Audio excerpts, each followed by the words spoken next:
안녕하세요. 소곤입니다.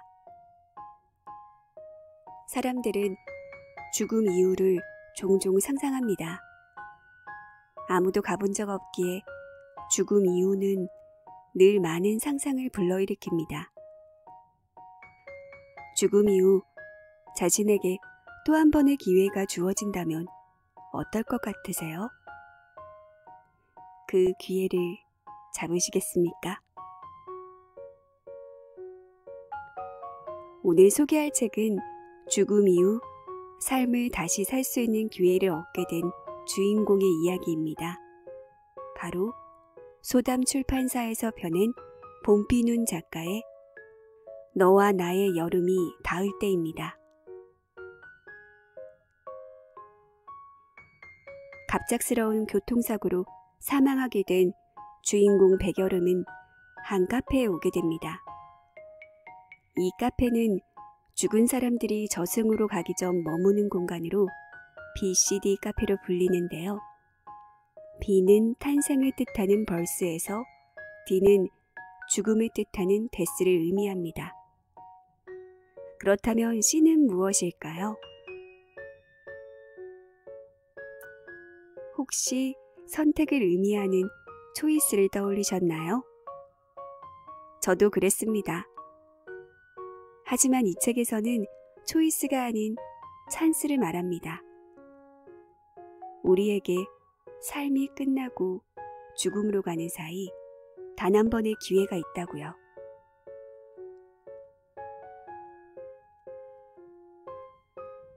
스물한 살의 여름은 같은 과 선배와 연애 중인데요.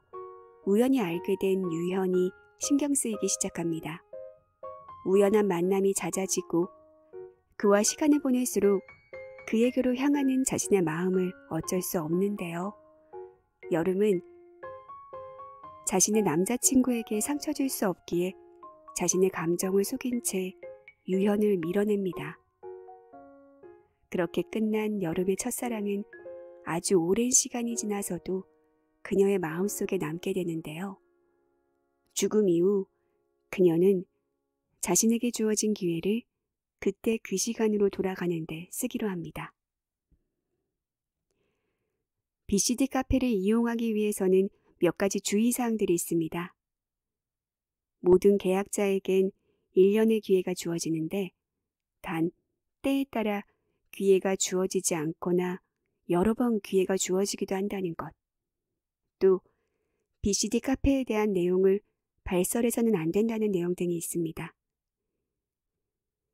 이제 계약을 마친 여름은 자신의 마음조차 말할 수 없었던 첫사랑 유연이 있던 15년 전으로 돌아갑니다. 여름은 늘 고마움의 대상이었지만 사랑은 아니었던 남자친구 선우와 헤어지고 자신에게 주어진 시간을 유현과 보내고 싶어 하는데요. 과연 여름의 생각대로 될까요?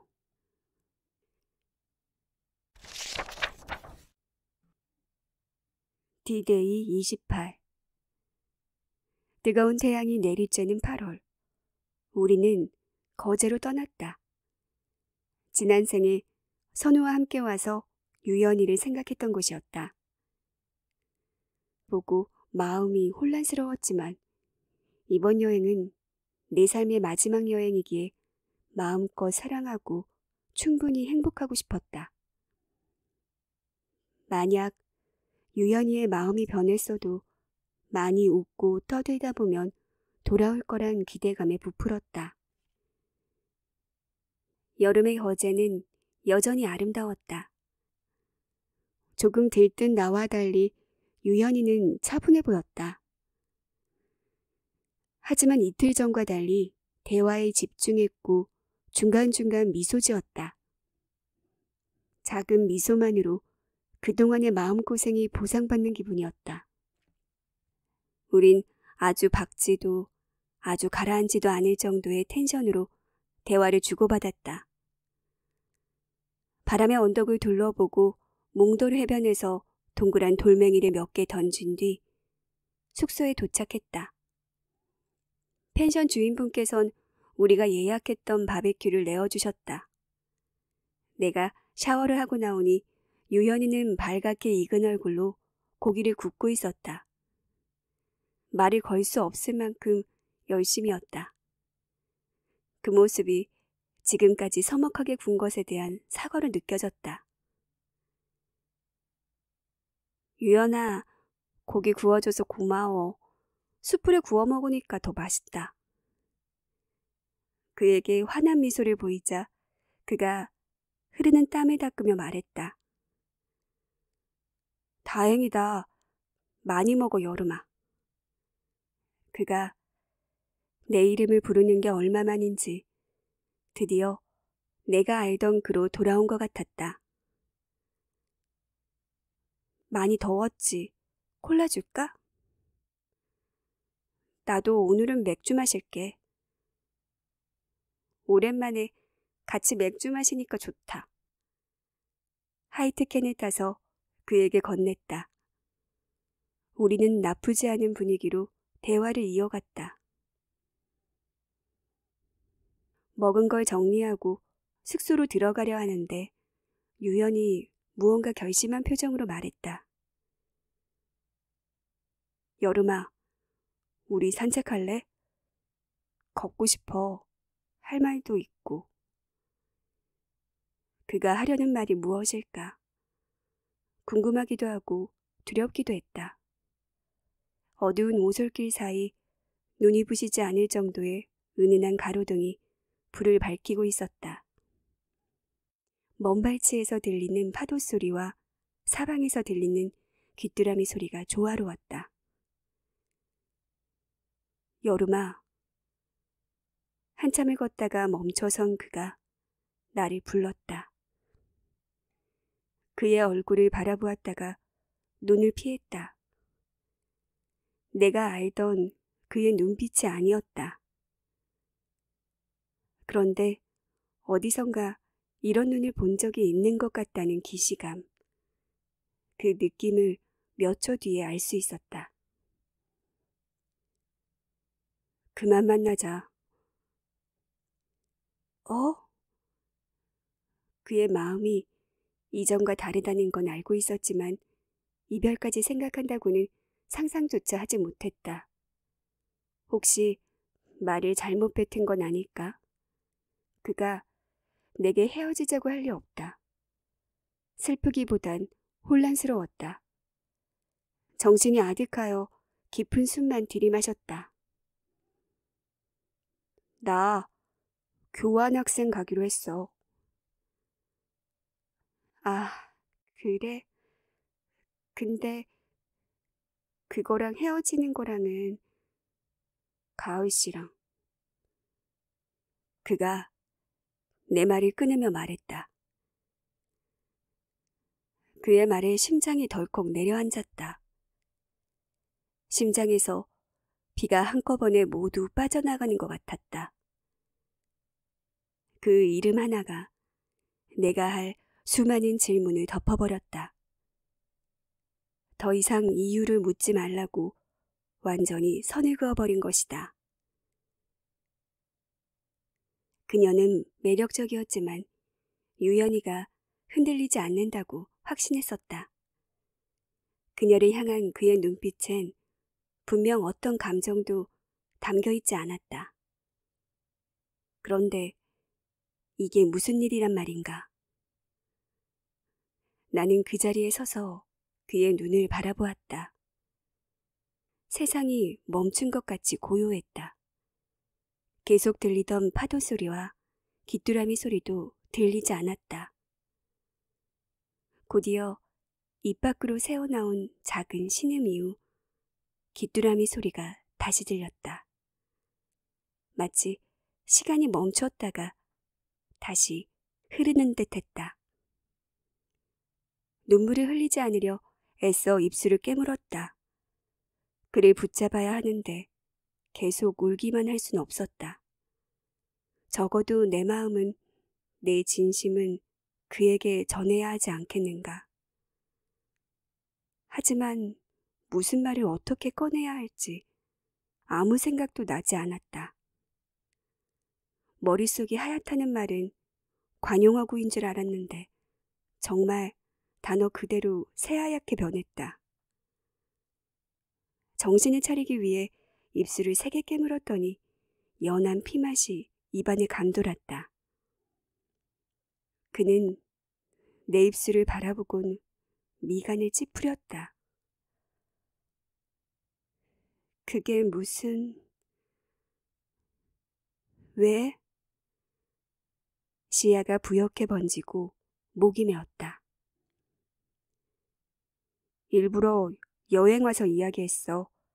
학교 주변에서 말하면 너 그 장소에 갈 때마다 기분 안 좋을 것 같아서 조금 떨어진 곳에서 이야기하면 좋지 않을까 하고. 가슴 아픈 말을 내뱉으면서도 그의 표정은 흔들리지 않았다. 아니, 어쩌면 더 부드러웠다. 그래, 지난 생에서도 그랬다.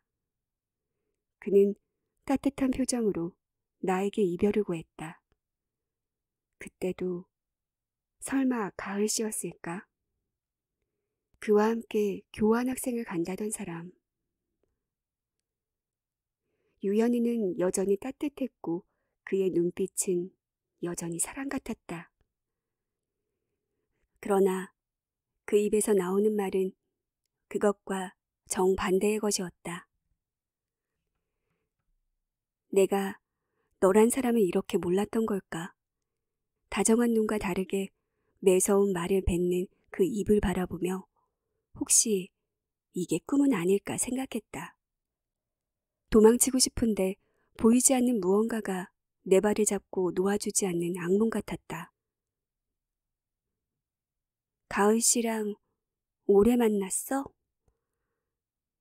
당장이라도 떨어질 것 같은 커다란 눈망울을 억지로 머금은 채 간신히 입을 열었다. 아니, 얼마 안 됐어.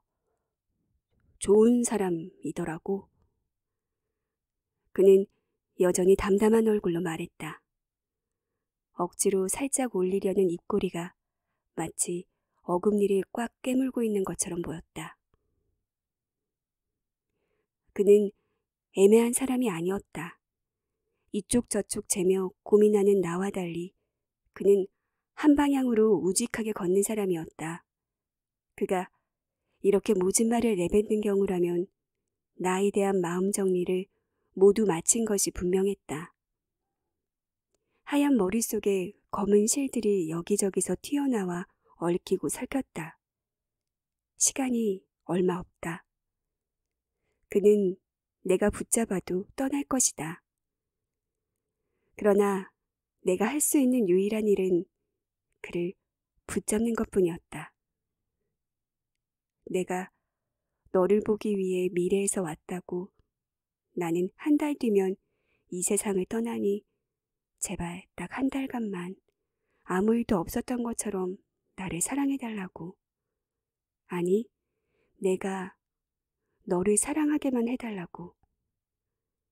아주 잠시만 그 자리에 머물러 달라고 외치고 싶었다. 하지만 수많은 생각의 실타래는 꼬이고 뒤엉켰는지 입 밖으로 나오지 못했다. 유연아, 유연아, 유연아, 이건 아니야. 우리가 이렇게 끝나면 안 되잖아. 생각들에 걸려 넘어진 나머지 계속 그의 이름만 불렀다. 다른 할 말 없으면 이만 갈게. 내 눈을 응시하던 그가 뒤돌아섰다. 매일 어루만지던 그의 넓은 등이 너무나 멀게 느껴졌다. 축 처진 어깨 아래 손가락 끝이 미세하게 떨리고 있었다. 그는 멈칫하더니 다시 나를 바라보았다. 그리고 마지막으로 할 말이 있는데 네 일기장에서 나에 대한 내용은 지워줬으면 좋겠어.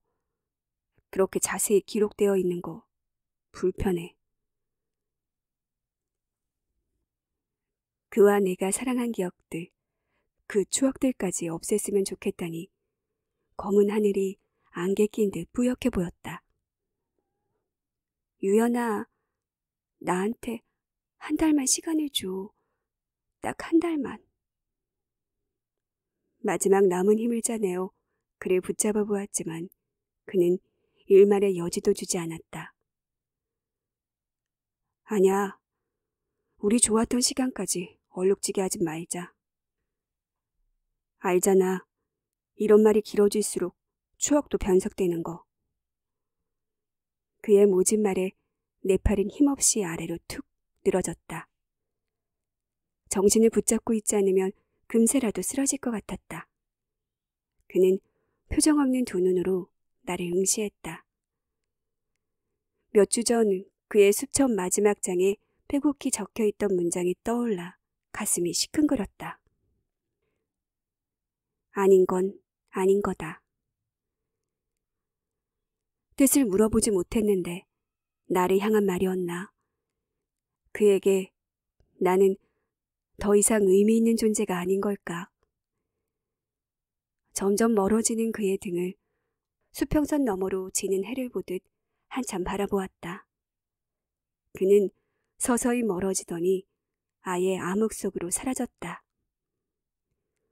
원래 존재하지 않았던 것처럼 세상이 깜깜했다. 왜 이렇게 마음대로 되는 일이 하나도 없을까? 적막한 밤거리에 마음이 소리 없이 무너져 내렸다. 발 아래를 지탱하는 무언가가 내려앉아 깊은 구덩이 속으로 끝없이 가라앉는 기분이었다. 한참을 울다가 동이 트고 햇살이 몸을 비출 때쯤 지쳐 잠이 들었다. 여름과 유연은 이렇게 헤어지는 걸까요? 유연의 갑작스러운 이별 통보를 여름은 받아들이기 어렵습니다. 하지만 이 이야기에는 커다란 반전이 있는데요. 그 반전의 결말은 책에서 확인해 주시길 바랍니다. 지금까지 여름에 첫 만남을 했던 두 남녀의 죽음을 초월한 사랑을 이야기하고 있는 소담 출판사에서 펴낸 봄비눈 작가의 너와 나의 여름이 닿을 때였습니다. 구독과 좋아요는 감사합니다.